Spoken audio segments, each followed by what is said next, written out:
ज्यादा करेगा। अरे कोई आपके द्वार पर रोटी मांगने आया तो रोटी दो ना, उपदेश क्यों दे रहे हो? कमा के खा नहीं सकते? तुमसे उपदेश मांगने आया है कि रोटी मांगने आया है, ये बताओ।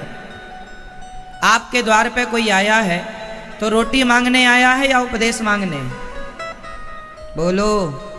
तो रोटी दो ना, उपदेश क्यों देते हो?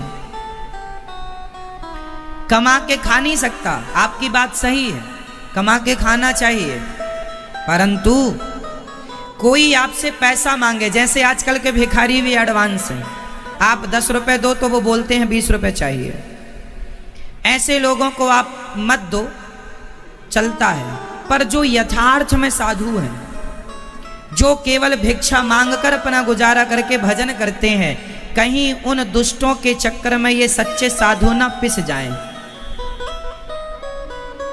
क्योंकि गेहूं के संग घुन भी पिसता है, बुरे लोगों के संग अच्छे लोग भी पिस जाते हैं। कुछ माना कि समाज में कुछ दुष्ट लोग हैं, पर उन दुष्टों के कारण आज ये पता लगाना इम्पॉसिबल है कि कौन सज्जन है और कौन दुष्ट है।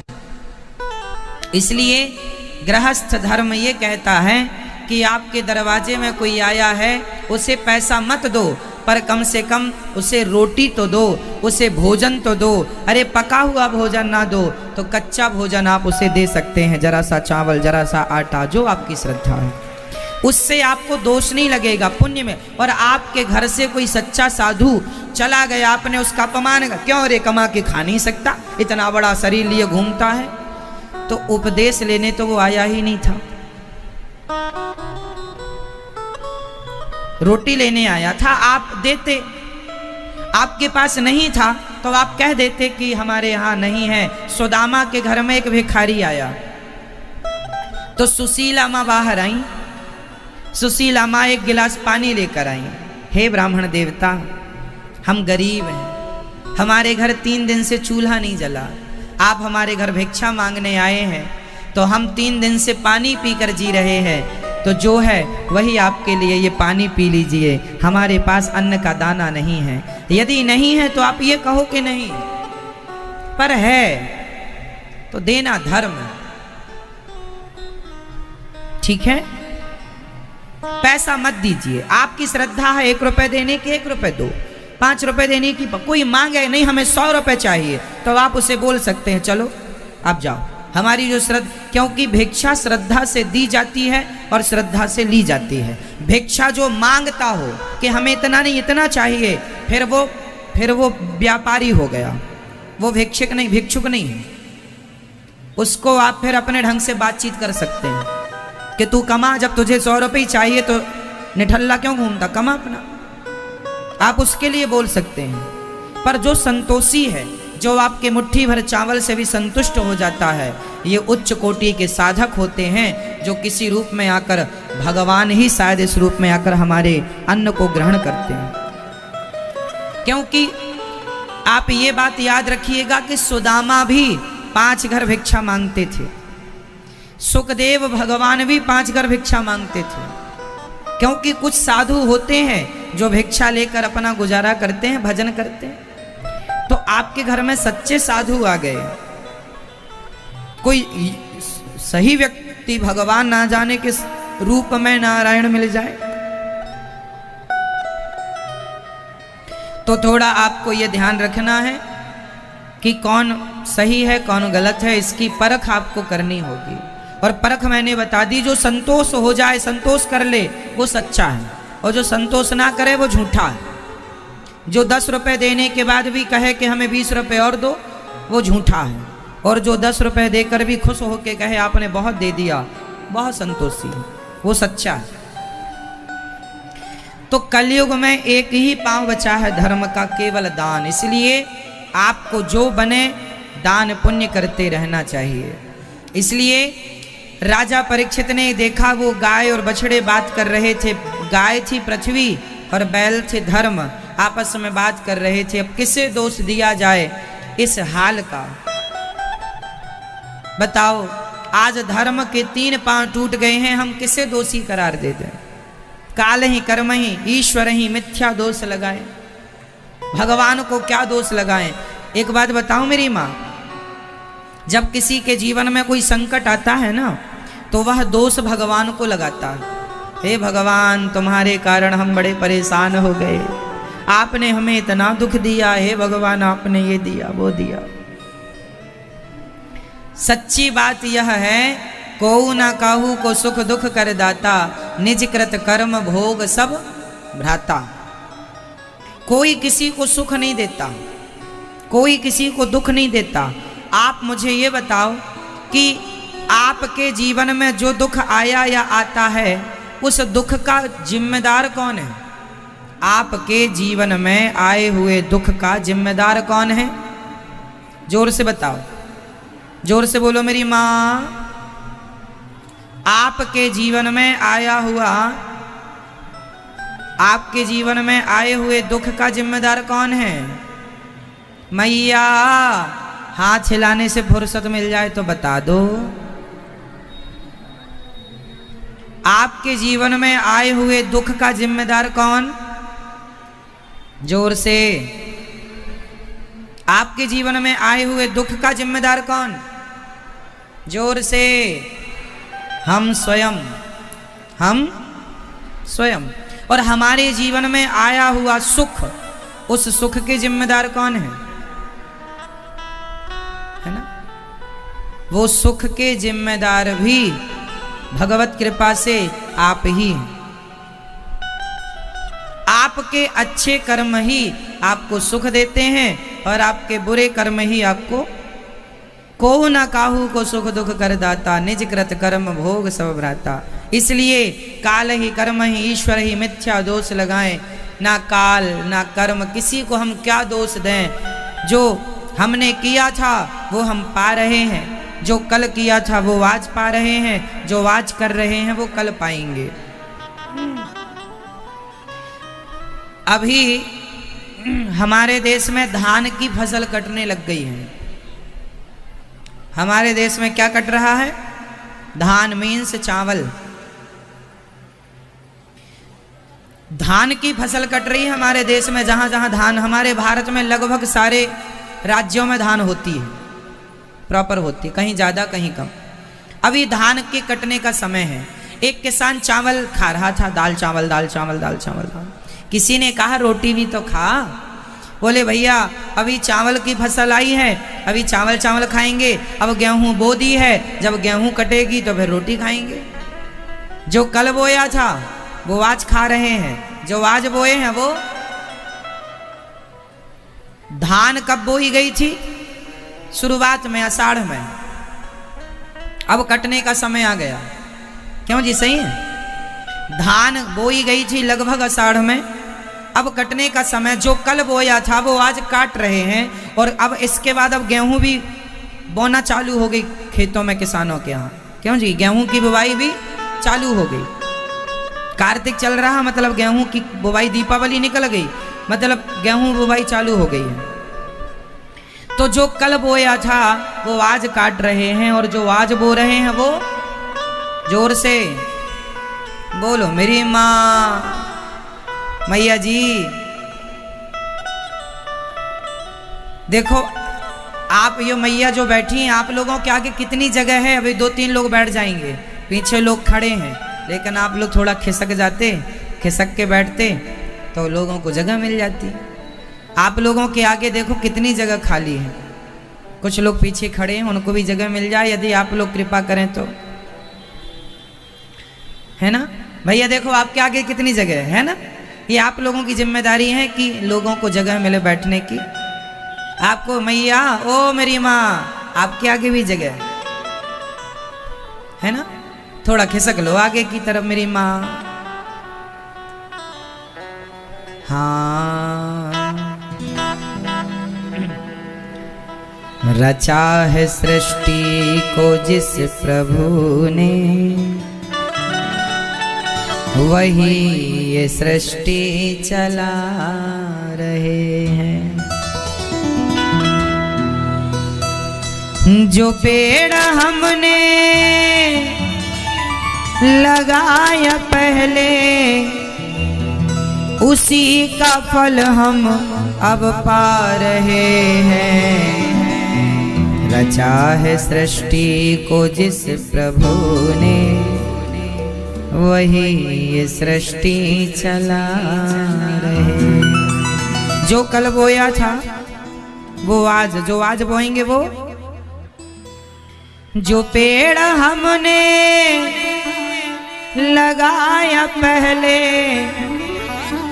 उसी का फल हम अब पा रहे हैं। रचा है सृष्टि को जिस प्रभु ने, वही ये सृष्टि चला रहे। किसने बनाई है ये सृष्टि? मेरी माँ। ये संसार किसके हिसाब से चल रहा है? आपके हिसाब से या हमारे हिसाब से या भगवान के? इसलिए जो हो रहा है वो किसकी मर्जी से, जो हो चुका वो किसकी मर्जी से, और जो होगा वो भी भगवत इच्छा से होगा। तो हम क्या हैं? कुछ भी नहीं, शून्य है। हम नाचने वाली पुतली हैं, नचाने वाले गोविंद हैं। रचा है सृष्टि को जिस प्रभु ने, वही ये सृष्टि चला रहे हैं। रचा है सृष्टि। भर नहीं लगा कोई बात नहीं, पर अब धीरे धीरे नाम जब जाप करो तो राम में बस ध्यान लग जाए। धीरे धीरे आप जैसे नाम जप रहे हैं श्रीमन नारायण श्रीमन नारायण, तो श्रीमन नारायण अंदर चल रहा है और आपके ध्यान में क्या चल रहा है कि भगवान श्रीमन नारायण क्षीर सागर पर लेटे हैं, लक्ष्मी जी उनके चरण दबा रही हैं। भगवान के पावन चरणों में शंख चक्र गदा पद्म का निशान है। एक तरफ माता लक्ष्मी जी भगवान के चरण दबा रही हैं, दूसरी तरफ हम जाकर बैठ जाएं और हम भी अपने हाथों से भगवान के चरण दबाने लग जाएं और भगवान के चरण दबाते दबाते हम जाप, मतलब हम बैठे वृंदावन में नाम जप रहे हैं श्रीमन नारायण, पर मन से हम बैकुंठ चले जाएं भगवान के चरणों में। ये है उत्तम कोटि का जप, उत्तम कोटि का ध्यान। आप अपने घर में हैं, वहां से आप बोलें श्री कृष्ण, तो आप वहां से बोलें तो आप का शरीर तो अपने घर में है, पर आपका मन बिहारी जी के सामने आकर खड़ा हो जाए। बिहारी जी की कल्पना कीजिए, बिहारी जी की आंखें कैसी हैं, उनके गाल कैसे हैं, उनके कमर कैसी है, उनके चरण कैसे हैं, उनके की कंग का दर्शन कीजिए, उनके श्रृंगार का दर्शन कीजिए। राधा रमण जहां आपकी श्रद्धा है उनका दर्शन कीजिए। तो नाम जपते समय ध्यान उनका ही हो जिनका नाम जप रहे हैं। अब हम नाम तो जप रहे हैं पर ध्यान उनका है ही नहीं, तो उस नाम जप का फिर कोई अर्थ नहीं है। वो पहली कक्षा में आप पढ़े हैं, तो पहली कक्षा में इसलिए जाते हैं कि पहली से दूसरी में जाएं, दूसरी में इसलिए जाते हैं कि दूसरी से तीसरी में जाएं। अब पहली कक्षा में जाकर पहली में ही 10 साल तक पढ़े रहें, ये तो समझदारी नहीं है। आपका मन 2015 में आपका मन नहीं लगता था, समझिएगा। 2015 में आप लोगों का मन नहीं लगता था भगवान में, चलो कोई बात नहीं। 2016 में भी नहीं लगता, 2017 में भी नहीं लगा, 2018 में भी नहीं, 20 में भी नहीं, 22 में भी नहीं। अब देखो, अब तो 2022 का भी एंडिंग चल रही है। अब तो मन लगाओ। लड़कपन में मन नहीं लगा, समझ में आया, चलो जवानी में मन नहीं लगा, अरे अब तो मन लगे। अब नहीं लगेगा तो फिर कब लगेगा? तारीख बताओ हमें भाई। लगे ना, सारी जिंदगी मन ना लगे, इसका अर्थ ये हुआ कि हम पहली क्लास से दूसरी में गए ही नहीं। इसका अर्थ तो यही हुआ। चलो भाई, आपका पिछले साल मन नहीं लग रहा था भगवान में, पर आज भी नहीं लग रहा है, मतलब आप प्लस नहीं हुए, आप जहां की तहां। पहली कक्षा के पहली कक्षा में आप दूसरी में गए ही नहीं। चलो पहले कम नहीं, पहले नहीं लगता था, आज कुछ तो लगे। यदि कुछ लगा है, कलयुग कहाँ रहता है मेरी माँ? कलयुग का पहला ठिकाना है द्यूतम, मतलब जुआ। द्यूतम जुआ। आप लोग कभी जुआ ना खेलना, जुआ खेलने से नाश नहीं होता, सर्वनाश की व्यवस्था होती। किसका सर्वनाश हुआ? कौरवों ने जुआ खेला, सर्वनाश हुआ। द्यूतम पानम। कलयुग का पहला ठिकाना है जुआ द्यूतम, दूसरा ठिकाना है पानम। पानम बोले तो शराब, द्यूतम पानम स्त्रियां। जुआ से बचिएगा, बच्चों को बचाइएगा। आजकल तो मोबाइल पर भी लोग जुआ खेल रहे हैं, सब गलत ही है। द्यूतम पानम, पानम बोले तो शराब। शराब सदा से ही गलत है, ना कभी अच्छी थी, ना कभी अच्छी है, ना कभी होगी। तो शराब से बचिएगा। आप शराब तो नहीं पीते? नहीं। आप में से कितने लोग शराब पीते हैं? कितने लोग शराब नहीं पीते? अच्छा हाथ उठाओ। आप नहीं पीते? आप पीते हैं शराब? कभी कभी? कभी भी नहीं। आप पीते हैं भैया? शराब पीते हैं आप? आपसे पूछ रहे हैं। हाँ, शराब नहीं पीते। अच्छा है आप लोग नहीं पीते, ये अच्छी बात है। शराब ना पीना समझदारी है, शराब पी लेना समझदारी नहीं। द्यूतम पानम, शराब पियोगे तो सर्वनाश होगा। द्यूतम पानम स्त्रिया, पराई स्त्री से बचना चाहिए। पर नारी पैनी छुरी तीन तरफ से खाए, धन हरे यौवन हरे और घोर नरक ले जाए। पराई स्त्री से सदा बच के रहो। पराई नारी को छू भी लोगे तो सर्वनाश हो जाएगा। रावण ने उठा लिया पराई स्त्री को, सर्वनाश हो गया कि नहीं? रावण ने छू लिया ना माता सीता को, सर्वनाश हुआ कि नहीं? 1 लख पूत 1.25 लाख नाती, जिसके घर पर दिया ना बाती, रहा ना को कुल रोवनी हारा। जब रावण मरा रोने वाला कोई नहीं बचा।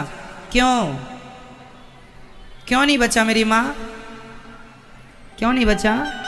क्योंकि उसने पराई स्त्री का स्पर्श कर लिया। इसलिए बचिएगा पराई स्त्री से। अच्छा, रावण ने जिन सीता को चुराया वो कौन सीता थी?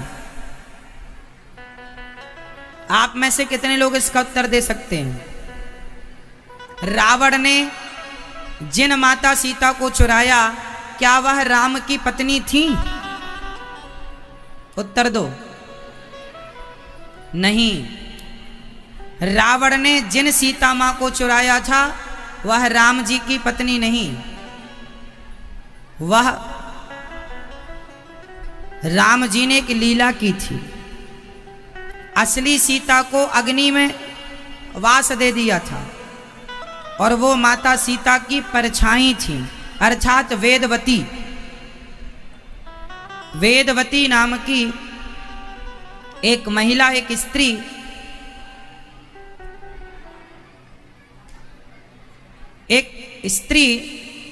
जो भगवान को पति के रूप में प्राप्त करने की कोशिश कर रही थी, तप के माध्यम से तप कर रही थी और भगवान को ही पति के रूप में वह प्राप्त करना चाहती थी। अब मिले कैसे? अब राम जी का विवाह तो माता सीता जी से हो गया है। एक बार रावण, अब पूरी कथा मैं आपको समझाता हूं, ध्यान पूर्वक सुनिएगा और कथा मन लगा के सुनो। भैया महाभारत ना करो, ये भागवत जी की कथा चल रही है, महाभारत की नहीं। ध्यान पूर्वक सुनो, ध्यान से, बहुत ध्यान से सुनिए। एक बार रावण, अच्छा रावण जिस भी सुंदर महिला को देखता था ना उसे परेशान जरूर करता था। एक दिन रावण हिमालय की तरफ चला गया तो वहां पर एक सरोवर के तट पर माता वेदवती अपने बाल खोलकर और तपस्या में मग्न थी। तो रावण ने देखा कि स्त्री तो बड़ी सुंदर है, तो रावण जाके उस स्त्री के केस पकड़ लिया। वो वेदवती माता समझ गई कि कोई यहां दुष्ट आया है। रावण सामने जाकर खड़ा हो गया और माता को परेशान करने लग गया।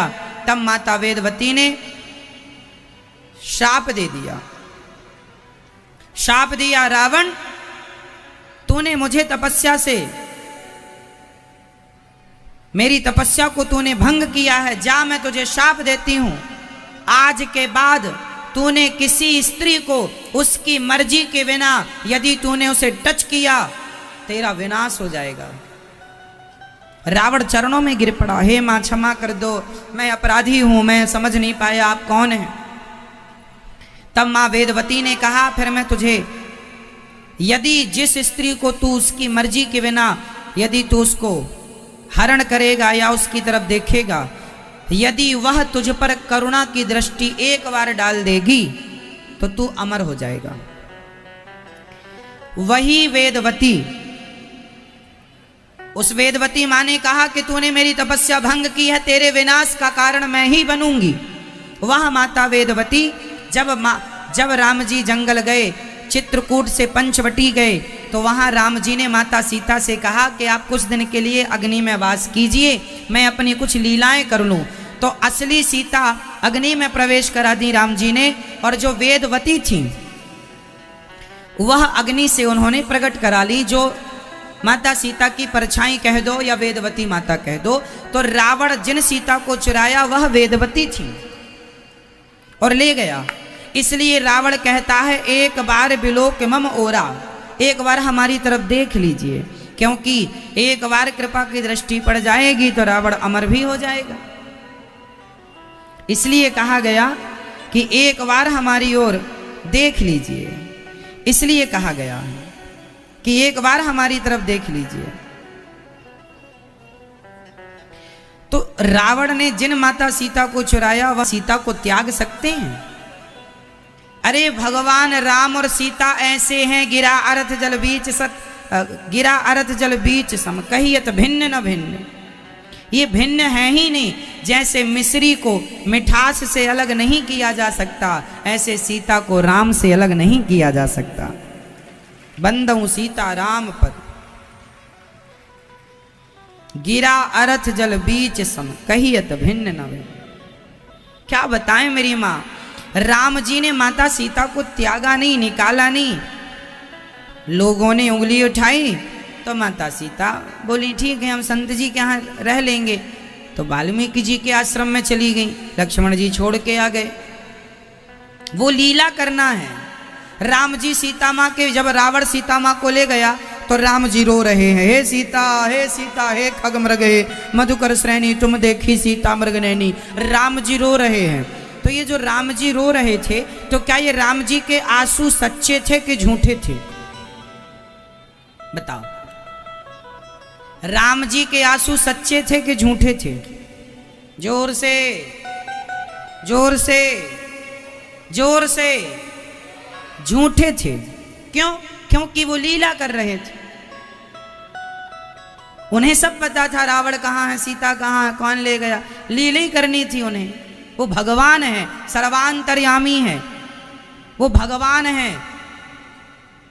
चींटी क्या सोच रही है वो भी वो जान रहे हैं, हाथी क्या सोच रहा है वो भी वो जान रहे हैं। चींटी यहां से जाकर किस तरफ मुड़ जाएगी, किस तरफ मुड़ के किस तरफ जाएगी, हम नहीं जानते कि वो किस तरफ मुड़ेगी। भगवान जानते हैं कि वो कहां जाने वाली है, किस रास्ते से जाने वाली है, अगला टर्न क्या होगा। फिर भगवान है मेरी मां, भगवान से क्या छिपा है ये तो बताओ। हम जो सोच रहे हैं वो भी भगवान सुन रहा है। बोलना छोड़ दीजिए, आप कुछ सोचिए। अभी आप कुछ सोच रही हो ना, वो भी सुन रहे हैं भगवान। ऐसा भगवान भगवान है, सबकी जानते हैं। चींटी से लेकर हाथी तक का सबको जानते हैं भगवान, सबके भीतर है। एक परमात्मा अनेक रूपों में सबके अंदर व्याप्त है। भगवान है वो, कर्तुम अकर्तुम अन्यथा कर्तुम, सर्व सामर्थ्य भगवान है। उनके लिए कुछ भी असंभव नहीं। समझ रही हो ना मेरी मां? इसलिए भगवान को भगवान की तरह देखो। सर्व सामर्थ्य हैं, जिनके भक्त चुल्लू भर पानी 3 चुल्लू में समुद्र पी जाते हों। अगस्त जी ने 3 चुल्लू में समुद्र पी लिया था। जिनका भक्त इतना ताकतवर हो कि समुद्र पी जाए, वो भगवान को कौन सी वाणी से तुम समझोगे, कौन से वेद पुराणों से जानोगे? भगवान वाणी से परे हैं, भगवान सोच से परे हैं। ना किसी की बुद्धि वहां तक जा सकती है, ना कोई वहां तक विचार कर सकता है। ईश्वर अतर्क हैं, ईश्वर समुद्र से भी गहरे हैं, आकाश से भी ऊंचे हैं। भगवान है वो। राम हम जैसे पापियों पर कृपा करने के लिए वह विशाल परमात्मा, विराट परमात्मा सगुण साकार के रूप में राम जी के रूप में प्रकट हो गए, हम जैसे पापियों पर कृपा करने के लिए। लेकिन हम जैसे तुच्छ प्राणी उन राम पर भी प्रश्न चिन्ह लगाते हैं कि राम जी ने माता सीता को क्यों निकाल दिया। अरे वो जो कर रहे हैं उसके पीछे कोई ना कोई बहुत बड़ा उद्देश्य है। भगवान पर प्रश्न चिन्ह लगाने वाले हम कौन होते हैं? हम कौन होते हैं? इसलिए भगवान पर सवाल ना हो, श्रद्धा हो। भगवान को आप नहीं जान सकते। भगवान कृष्ण के बारे में लिखा है कि भगवान ने अग्नि का पान किया था, अग्नि पानी की तरफ पी गए थे। अब बताओ कौन इंसान पी सकता भैया आग को? तो जो परमात्मा अग्नि पी जाए, जो परमात्मा एक उंगली से पहाड़ गोवर्धन गिरिराज जी को उठाए, उस परमात्मा को तुम्हारी हमारी बुद्धि कितना जानेगी? उसे आप कितना जान लेंगे? कितने बड़े बुद्धिमान हैं आपके उस परमात्मा को जान लेंगे? कितना जानते हैं आप? आपको कितनी भाषाओं का ज्ञान है? 1 भाषा, 2 भाषा, 5 भाषा, 10 भाषा? अरे भगवान तो इस धरती पर चींटी की भाषा, हाथी की भाषा, चमगादड़ की भाषा, भारतीयों की भाषा, चाइना के लोगों की चाइनीज भाषा, इस धरती पर जितनी भाषा जितने जीवों के द्वारा बोली जाती है, सारी भाषाओं का ज्ञान भगवान को है। सबकी जानते हैं। हाथी की भाषा, हाथी क्या कह रहा, वो क्या कहना चाह रहा, चींटी क्या कह रही, क्या कहना चाहती, भगवान है। सब जानते हैं। उन्हें आप हम क्या जानेंगे, कितना जानेंगे? इसलिए उन पे विश्वास किया जाए, महसूस किया जाए कि वो हमारे आसपास हैं, उन्हें उनका अनुभव किया जाए, मन से उन तक पहुंचा जाए। हाँ, इसलिए भाव जरूरी है, श्रद्धा जरूरी है। हम क्या जानते हैं? इसलिए भगवान पर कोई टीका टिप्पणी ना हो। भगवान पर सिर्फ क्या हो? जोर से केवल श्रद्धा हो। हाँ, यदि कोई बात समझ में नहीं आती तो आप पूछ सकते हैं। आपको तर्क करने का अधिकार तो है, कुतर्क करने का अधिकार नहीं। भगवान पे आप तर्क करके जानिए, जबकि ईश्वर अतर्क है। आप ईश्वर के बारे में लिखा भगवान अतर्क हैं, पर फिर भी आपको जानना हो तो प्रश्न कर सकते हैं। परीक्षित ने पूछा कि भगवान ऐसे क्यों किया, ये लीला कैसी? समझाया सुखदेव भगवान ने। प्रश्न उठाया तो उत्तर मिला।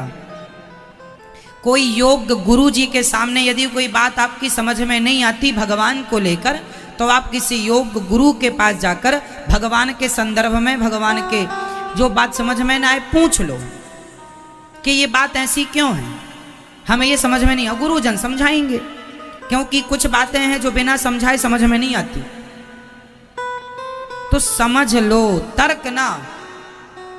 भगवान सवाल करते हैं, भगवान क्यों नहीं दिखता? लोग कहते हैं भगवान क्यों नहीं दिखते? अब ये कोई सवाल है? ये कोई प्रश्न है?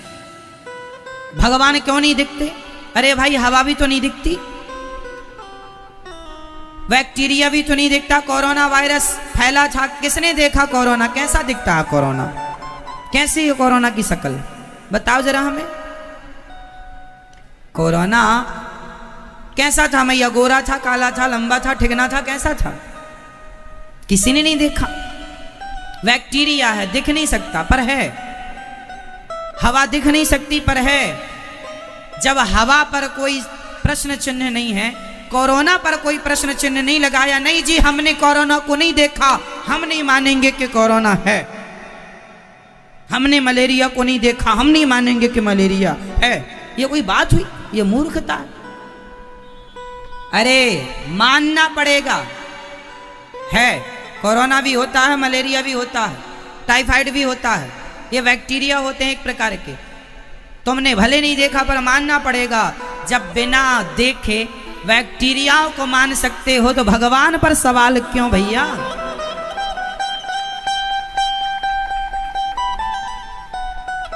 सवाल ईश्वर पर। ईश्वर भगवान है, वो उन्हें देखने के लिए, बैक्टीरिया को देखने के लिए माइक्रोस्कोप चाहिए, सूक्ष्मदर्शी यंत्र चाहिए। बिना माइक्रोस्कोप के आप बैक्टीरिया नहीं देख सकते, बारीक चीज नहीं देख सकते। जब बैक्टीरिया देखने के लिए एक माइक्रोस्कोप की जरूरत पड़ती है तो भगवान को देखने के लिए भी भक्ति की जरूरत पड़ेगी ना मेरी माँ। भक्ति के बिना भगवान कैसे दिखेंगे? माइक्रोस्कोप के बिना बैक्टीरिया कैसे दिखाई पड़ेगा? मूर्खों की तरह बातें ना किया करो। साइंस का युग है तो जरा साइंस के हिसाब से बात करनी चाहिए, है ना? साइंस के हिसाब से मैं बात करता हूं, मनमानी नहीं। बहुत चीजें हैं नहीं दिखती पर हैं। बताओ, आपके पिता के पिता के पिता के पिता के पिता थे कि नहीं? बोलो हाँ या ना। आप लोगों ने देखा? आपने अपने दादा परदादाओं को देखा है? 4-5 पीढ़ी पुरानी मैं बात करूं, देखा है? नहीं देखा। नहीं देखा इसका मतलब ये नहीं कि नहीं थे। महाराणा प्रताप को आपने नहीं देखा, पृथ्वीराज चौहान जी को आपने नहीं देखा, झांसी की रानी को आपने नहीं देखा। नहीं देखा इसका मतलब ये नहीं कि नहीं थे।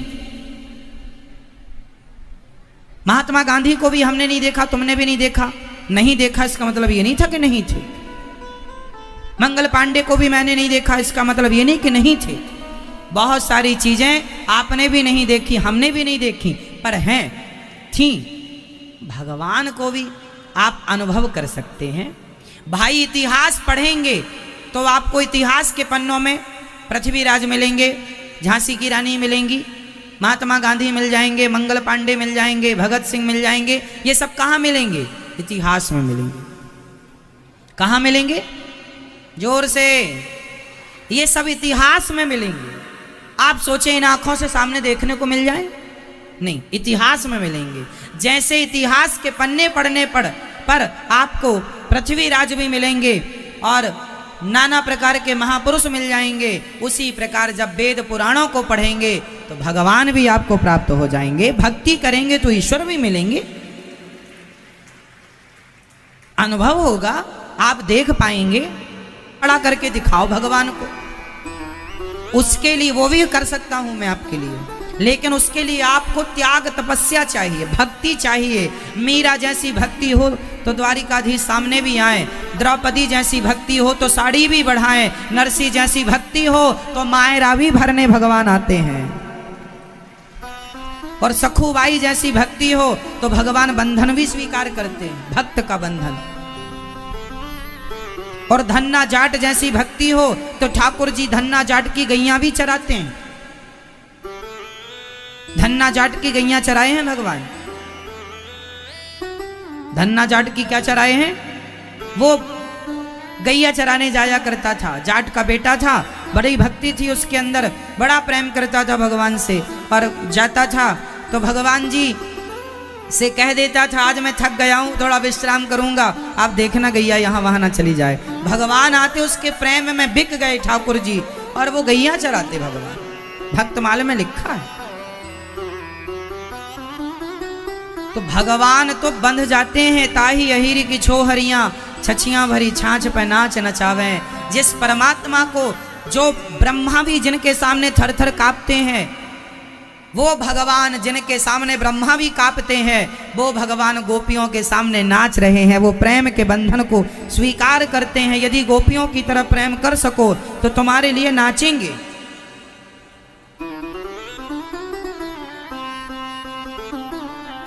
कमी हम में है मेरी माँ, भगवान में नहीं। भगवान तो आने को तैयार हैं, कोई बुलाने वाला तो। शबरी ने इंतजार किया। अरे शबरी जैसी भक्ति हो तो भक्ति करने वाले को भगवान के पास नहीं जाना पड़ता, भगवान स्वयं चलकर भक्त के पास आते हैं। शबरी इंतजार करती है। शबरी कहती है, शबरी निहारे रास्ता, आएंगे राम जी। शबरी निहारे रास्ता, आएंगे राम जी।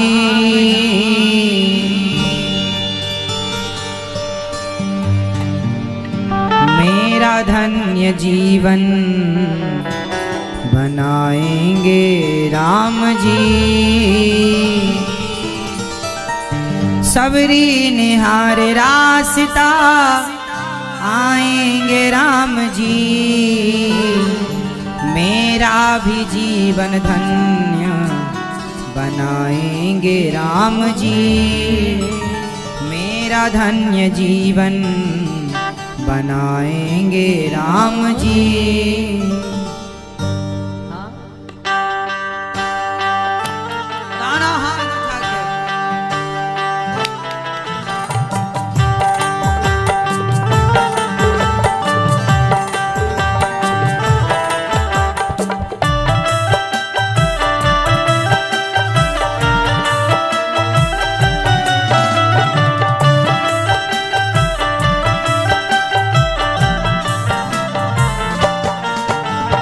शबरी निहारे रास्ता, आएंगे राम जी। शबरी निहारे रास्ता, आएंगे राम जी। शबरी निहारे रास्ता, आएंगे राम जी। ओ शबरी निहारे रास्ता, आएंगे राम जी। मेरा भी धन्य जीवन, मेरा भी धन्य जीवन बनाएंगे राम जी। शबरी निहारे रास्ता, आएंगे राम जी।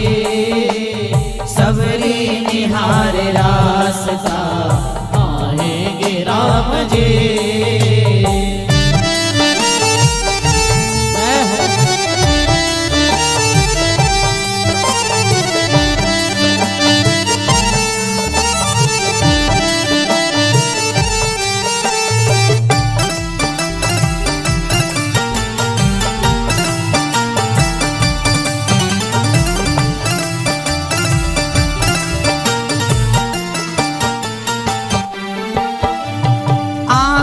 से रोज अपने राह निहारती, आँखों से रोज अपने राह निहारती।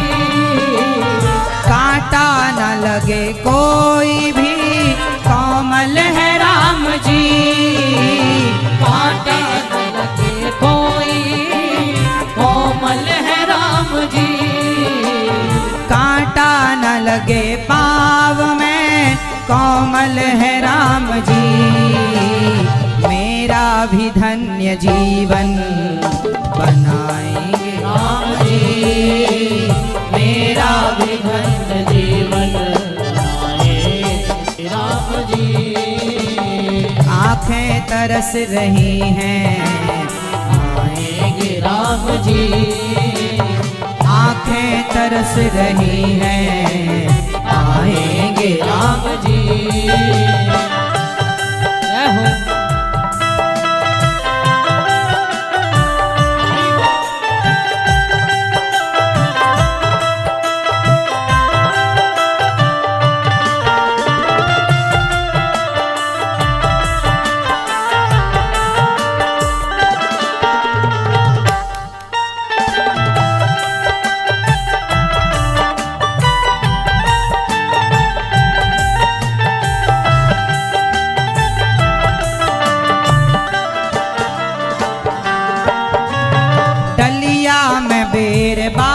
बागों से चुन चुन के ला रही, डलिया में बेर बागों से चुन चुन के ला रही, डलिया में बेर बागों से चुन चुन के ला रही, डलियों में बेर बागों से चुन चुन के ला रही।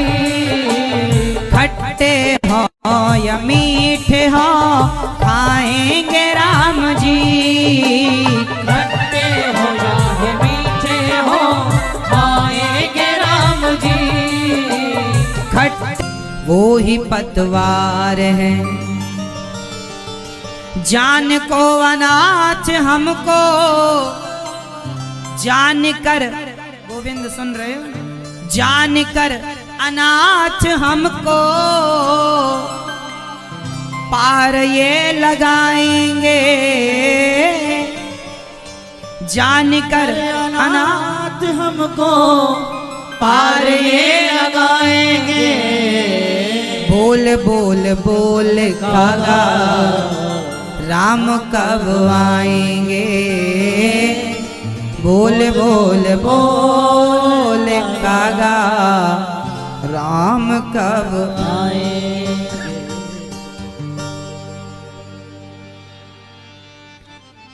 क्या बताएं शबरी, बोल बोल बोल कागा राम कब आएंगे। सबरी की झुपड़ी आके भाग्य खुल जाएंगे, शबरी की झुपड़ी आके भाग्य खुल जाएंगे। बोल बोल बोल कागा राम कब आएंगे।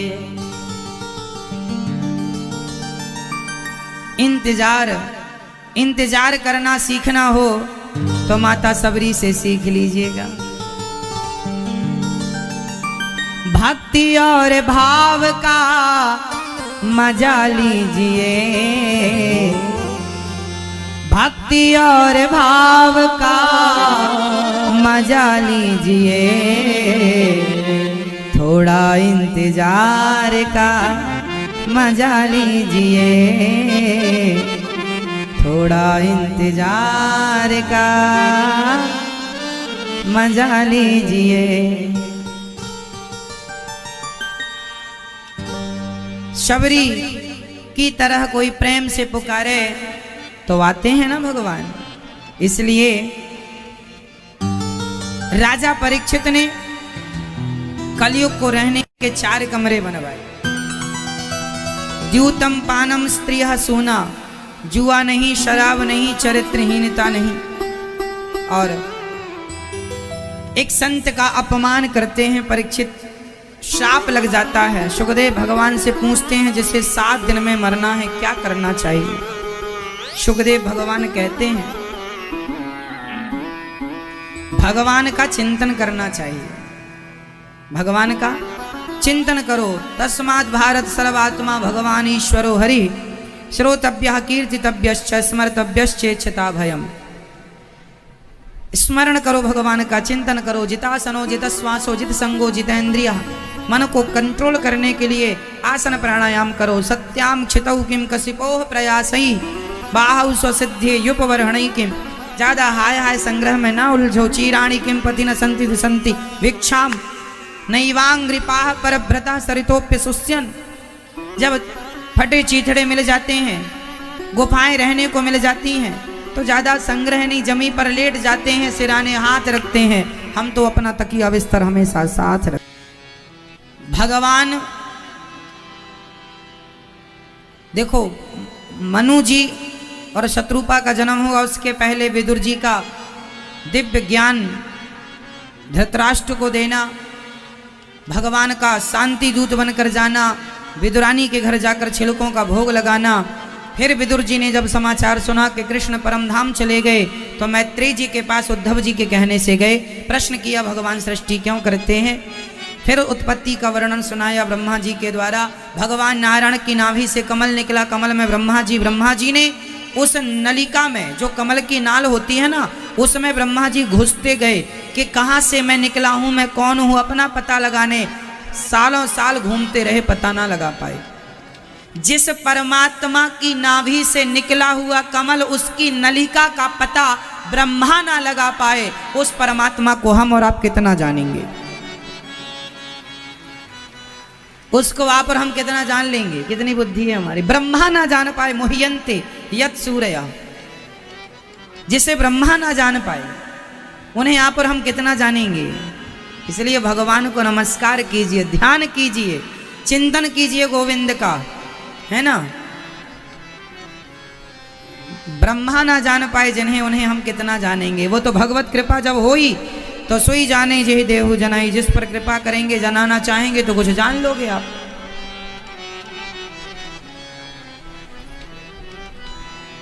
ब्रह्मा जी ने सृष्टि की, मैत्रेय जी से प्रश्न किया, विदुर जी ने भगवान सृष्टि क्यों करते हैं, तमाम उत्तर दिया। भगवान नारायण की नाभि से कमल ब्रह्मा जी ने फिर मनु शत्रुपा को जन्म दिया। मनु शत्रुपा की 3 बेटियां और 2 बेटे हुए, आकुति, देवहूति, प्रसूति। आकुति का विवाह रुचि प्रजापति से हुआ, देवहूति का विवाह कर्दम जी, और प्रसूति का विवाह दक्ष प्रजापति से हुआ। आकुति, देवहूति और प्रसूति। देवहूति, आकुति के यहाँ यज्ञ भगवान प्रकट हुए, देवहूति के यहाँ साक्षात कपिल भगवान प्रकट हुए। 9 बेटियां हुई कर्दम जी की। ब्रह्मा जी के 9 मानस पुत्रों से विवाह हुआ, अनुसुईया माँ इत्यादि बेटियों का। अनुसुईया माँ का विवाह अत्रि से हुआ, कला का विवाह मरीचि जी से हुआ, श्रद्धा का अंगिरा से, ऐसे 9 विवाह करके यह ब्राह्मण हुए। मनु जी क्षत्रिय हुए, यह ब्राह्मण हुए। संत जो ब्रह्मा जी के पुत्र हैं अन्य, वह ब्राह्मण कहलाए। जिनको कर्दम जी की बेटियां विवाही गई वो सब ब्राह्मण कहलाए। बाद में फिर ये 4 विभाग किए गए, ब्राह्मण, क्षत्रिय, वैश्य, शूद्र। ये 4 भाग इसलिए किए गए कि समाज में एक व्यवस्था बनी रहे कि ब्राह्मण का ये काम है तुम वही करो, क्षत्रिय का ये काम है तुम वही करो, वैश्य का ये काम है ये वही करो, शूद्र का जो काम है वही करे। जात पात, छुआछूत, ऊंच नीच के लिए ये व्यवस्था नहीं बनाई गई। आज समाज में ऊंच नीच, छुआछूत का भाव लोग रखते हैं, ये गलत है। ऊंच नीच, छुआछूत नहीं होना चाहिए। ये 4 वर्ण इसलिए बनाए गए हैं कि आप व्यवस्था में सहयोग करें। ब्राह्मण अपना यज्ञ करे, यज्ञ कराए, वेद पढ़े, वेद पढ़ाए, दान ले, दान दे। क्षत्रिय अपना देश की रक्षा करे, तलवार इत्यादि, है ना, चलाकर अपना राज्य का शासन करे और उपयुक्त प्रजा पर शासन करे उचित। वैश्य को कमा कमा करके पैसा लाना है, आप देश विदेश में जाओ, व्यापार करो। और शूद्रों को आप तीनों के साथ खड़े होकर तीनों की सहायता करते रहो और इसी से अपना सभी लोग अपना गुजारा करें। तो ये 4 व्यवस्था बनाई गई थी। पर आने वाले समय में जातवाद हो गया। पहले जाति थी, बाद में हो गया जातवाद। हमारे यहाँ जातवाद नहीं था, हमारे यहाँ कोई छुआछूत नहीं थी। यदि छुआछूत होती तो भगवान राम शबरी के बेर क्यों खाते? क्योंकि शबरी तो एक आज की भाषा में दलित की बेटी है, जंगल में भीलों की बेटी थी ना। तो भगवान राम क्षत्रिय थे, फिर वो क्यों गए? इसका मतलब उस जमाने में कोई ऊंच नीच नहीं था, जात पात नहीं थी, सबसे भाईचारे का नाता था। सब अपनी व्यवस्थाओं में थे कि तुम्हारा ये काम है, तुम्हारा ये काम। बाद में जातवाद घुसा दिया गया ताकि हम हिंदू लोग आपस में लड़कर मर जाएं। अंग्रेजों ने यही तो किया, फूट डालो, शासन करो। एक राजा से दूसरे राजा को लड़ाया। यदि हमारे देश के सारे राजा एक हो जाते ना तो क्या मजाल थी अंग्रेजों की और मुगलों की कि भारत की तरफ आंख उठाकर देख लेते। लेकिन आपस में लड़के मर गए। उस लड़ाई का फायदा अंग्रेजों ने, मुगलों ने खूब उठाया। हाँ या ना? एक हो जाए ना तो क्या मजाल, कोई ताक ले, तुम्हारी तरफ देख ले। संगठन में बड़ी ताकत होती है। जहां सुमति तहां संपत्ति नाना, जहां कुमति तहां विपत्ति निदाना। एक झाड़ू पूरे कचरे को साफ करती है, पर तब तक जब वो संगठित रहता है उसका तिनका, और वह झाड़ू बिखर जाए स्वयं तो स्वयं कचरा हो जाती है, स्वयं कचरा बन जाती है। और यदि संगठित तिनके हो जाएं तो वो कचरे को साफ कर देते हैं। तो संगठन में ताकत है। संगठन में क्या है? जोर से आप परिवार में कैसे रहोगे? संगठित रहोगे। एक अंगूर की दुकान थी, अंगूर में एक आदमी अंगूर बेच रहा था अंगूर का। एक आदमी अंगूर खरीदने गया तो अंगूर की दुकान में उसने पूछा, भैया ये अंगूर कैसे दिए? उसने कहा ये अंगूर 10 रुपए किलो है और ये अंगूर 7 रुपए किलो है, कौन सा दे दूं? तो सामने वाले ने कहा, भाई दोनों ही अंगूर हैं, दोनों ही स्वस्थ हैं, तो भाव में अंतर क्यों? अब बताओ कौन सा अंगूर 10 रुपए का था और कौन सा अंगूर 7 रुपए का था? फटाफट बताओ। जो अंगूर गुच्छे में था वो कितने रुपए का था? जोर से। और जो अंगूर टूट करके अलग अलग बिखर गए थे वो कितने रुपए किलो थे? जोर से। 7 रुपए किलो। जो अंगूर टूट कर बिखर गए थे अलग अलग, उसकी कीमत 7 रुपए थी, और जो गुच्छे में थे उनकी कीमत 10 रुपए। जो गुच्छे में होंगे, जो संगठित होंगे, उन्हीं की कीमत ज्यादा होगी, और जो बिखर जाएंगे कीमत अपने आप घट जाएगी। इसलिए मेरे भारतीयों, मेरे सनातनियों, आप संगठित रहो। आपस में लड़के क्या प्राप्त कर लेंगे हम? क्या पालोगे आप, क्या पालेंगे हम? इसलिए आपस में लड़ना अज्ञानियों का काम है, समझदार आपस में नहीं लड़ते। मिलजुल के रहिए। आपके हमारे लड़ाई होने से तीसरा फायदा उठाएगा। 2 क्षत्रिय लड़ गए तो तीसरे मुगल या अंग्रेज घुस गए 2 में से एक के बीच में और मार दिया, शासन शुरू किया। इसलिए समझदारी लड़ने में है कि संगठित रहने में है? बताओ, बोलो मेरी माँ। कीमत बढ़ानी है तो संगठित रहो, और कीमत घटानी है तो बिखर जाओ। आजकल परिवार के लोग बिखर जाते हैं, सास बहू की नहीं पटती, पति पत्नी में लड़ाई झगड़ा है, फलाना और ढिमका चलता रहता। संगठन नहीं है, संगठित नहीं है। एक बाप के 4 बेटे हैं, चारों लड़ते हैं। वो बाप असफल बाप है जो अपने बच्चों के बीच में प्यार ना पैदा कर पाया। तुम कैसे बाप हो? तुम बच्चों के बीच में प्रेम ना पैदा कर पाए, तालमेल ना बिठा पाए।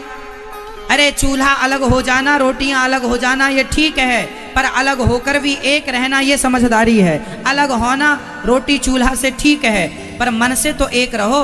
मन से अलग होना सबसे बड़ा अलग होना है। मन से भाई भाई को अलग नहीं होना चाहिए। चूल्हा रोटी अलग हो जाए चलता है, कमाई अलग अलग है, तुम्हारा काम अलग, हमारा काम अलग, अच्छा है, लेकिन मन एक हो। मन से अलग नहीं होना चाहिए। क्यों जी? जो बच्चे मन से अलग हो गए, इसका मतलब है कि उसके पिता ने सही शिक्षा नहीं दी, सही संस्कार नहीं दी अपने बच्चों को, इसलिए वो मन से अलग हो गए। इसमें बच्चों के लड़ाई में बेटे दो भाई आपस में लड़ रहे हो, और यदि बाप जिंदा है तो गलती बाप की है। तुमने जरूर कोई बंटवारे में हिसाब किताब गड़बड़ किया होगा, जिसके कारण बच्चों में फूट पड़ गई। इसलिए हम कहते हैं, अभी कल की प्रश्नोत्तरी में हमसे किसी बच्चे ने पूछा, कल या परसों की प्रश्नोत्तरी में, कि महाराज जी हम दोनों भाई में बड़ा लड़ाई झगड़ा होता है, क्यों? बोले पिताजी भगवान के यहाँ चले गए, पिताजी गुजर गए, अब बंटवारा किया नहीं, हम लोग आपस में लड़ रहे हैं, ना चैन से सो पाते हैं ना चैन से खा पाते हैं। इसलिए जितने पिता सुन रहे हैं, अपने बच्चों को समय से अपना बांट दो, जो देना है दे दो, कुछ अपने पास बचा के रख लो, है ना? तुम्हारे मरने के बाद वो लड़ेंगे, लड़के मर जाएं आपस में, वो अच्छा है, या समझदारी से बांट दो और अपना भगवान में लगो, और दोनों के बीच में प्रेम मोहब्बत बनी रहे बच्चों में, ताकि अलग होकर भी एक रहें। भाई शादी विवाह में दोनों भाई संग रहें, खाएं पिएं, एक दूसरे का काम बटाएं, काम करें। आजकल तो समाज में ये होता है कि बड़े भाई की शादी में छोटा भाई ही नहीं आता, मतलब बड़े भाई की बेटी के विवाह में छोटा भाई नहीं आता। तो भाई भाई इतना एक दूसरे के दुश्मन हो जाते हैं, ये कौन से संस्कार हैं? इस लड़ाई से तुम प्राप्त क्या कर लोगे? अपने बच्चों को क्या संस्कार दोगे? तुम्हारे भी कल 2 बच्चे होंगे तो उनको भी क्या पढ़ाओगे कि बेटा बड़े होके लड़ना ऐसे जैसे हम लड़ रहे हैं? इसलिए झगड़ा करने में किसी का लाभ नहीं है, समझदारी नहीं है झगड़े में, समझदारी सुलह में। सुलह करो, भाई भाई प्यार से रहो। और बाप को चाहिए कि मरने के पहले तुम अपना पूरा बंटवारा इत्यादि कर लो। बच्चों को लड़ने के लिए ना छोड़ के जाना कुछ। और बंटवारा बढ़िया व्यवस्थित करना चाहिए पिताओं को।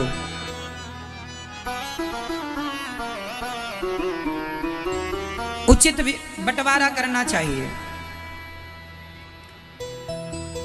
ठीक है। तो ये इसलिए ये दास अनिरुद्ध आपसे कहता है कथाएं सुना करो, जो गृहस्थ जीवन में उपयोगी आने वाली, उपयोग में आने वाली चीजें हैं, कथा के साथ साथ मैं वो आपको बताता रहता हूं। इसलिए कहा करता हूं कथा यूट्यूब पर भी सुना करो। और आज मैं आपको एक खुशखबरी दे दूं, यूट्यूब पर 89 लाख लोगों का परिवार पूरा हो गया है। 89 लाख लोग यूट्यूब पर पूरे हो गए। बहुत जल्दी 1 करोड़ लोगों का परिवार पूरा हो जाएगा। आप में से कितने लोग चाहते हैं कि 1 करोड़ परिवार जल्दी पूरा हो? तो आप भी अपना मोबाइल निकाल लो, यूट्यूब पर अनिरुद्धाचार्य सर्च करो और चैनल ऐसे खुल के आएगा जैसे आप टीवी पर अब देखने वाले हैं। चैनल खुल के आएगा और चैनल को सब्सक्राइब कर लीजिएगा और शेयर कीजिए। कथा आप सुन रहे हैं, कथा किस किस को अच्छी लग रही है ये बताओ। अच्छी तो ठीक है, ये बताइए आप में से कितने लोगों को कथा से शिक्षा मिल रही है, ये बताओ। मिल रही है? यदि आपके जीवन में कथा से बदलाव हुआ है तो औरों के जीवन में भी हो सकता है। इसलिए कथा की लिंक व्हाट्सएप में, फेसबुक में शेयर कर दिया करो और लाल बटन होगा। जब श्री कपिल भगवान, बैठ जाइए सब लोग, बैठ जाइए, 6 बजे मिलेंगे मेरी माँ सबसे, 6 बजे। कपिल भगवान से माँ ने पूछा कि हे प्रभु आप बताइए, निर्विण्णा नितराम भूमन सदिंद्रिय तर्षणात् येन संभाव्य माने न प्रपन्नांधम तमः प्रभो। मेरी बुद्धि, मेरा मन कैसे एकाग्र हो, मन कैसे शांत हो। तम त्वागता हम शरणम शरण्यम, मैं आपकी शरण में हूँ, मेरा मार्गदर्शन कीजिए। कपिल भगवान ने कहा, माँ तितिक्षवः कारुणिकाः सुहृदः सर्वदेहिनाम अजात शत्रवः शांता साधवः साधुभूषणा। जो सहनशील हैं ऐसे महापुरुषों का, संतों का संग करो जो सहनशील, तितिक्षवः का जिनके हृदय में करुणा, कारुणिकाः सुहृदः सर्वदेहिनाम अजात शत्रवः जिनका कोई शत्रु ना हो, जो सदा समभाव में एक गोविंद के चिंतन में रहते हो, ऐसे महापुरुषों का चिंतन करना। कपिल भगवान ने माँ देवहूति को जो बात बताई है, मेडिकल साइंस में वो पढ़ाया जाता है। कपिल भगवान ने जो, जब बच्चा माँ के पेट में जाता है तो 9 महीने तक बच्चा माँ के पेट में कैसे कैसे तैयार होता है, जो आज मेडिकल साइंस में पढ़ाया जाता है, वह कपिल देव भगवान ने हजारों साल पहले अपनी माँ को बताया था। और वही वर्णन भागवत जी में है कि पहले महीने में बच्चे के हाथ पांव तैयार होते हैं, सिर तैयार होता है, फिर दूसरे महीने में हाथ पांव, फिर तीसरे महीने में स्त्री और पुरुष के चिन्ह उत्पन्न होते हैं। इसलिए बच्चों का, गर्भवती स्त्री के पेट में बेटा है कि बेटी, ये तीसरे महीने ही चेकअप होता था। क्यों? क्योंकि जो साइंस आज कह रहा है, शास्त्र हजारों साल पहले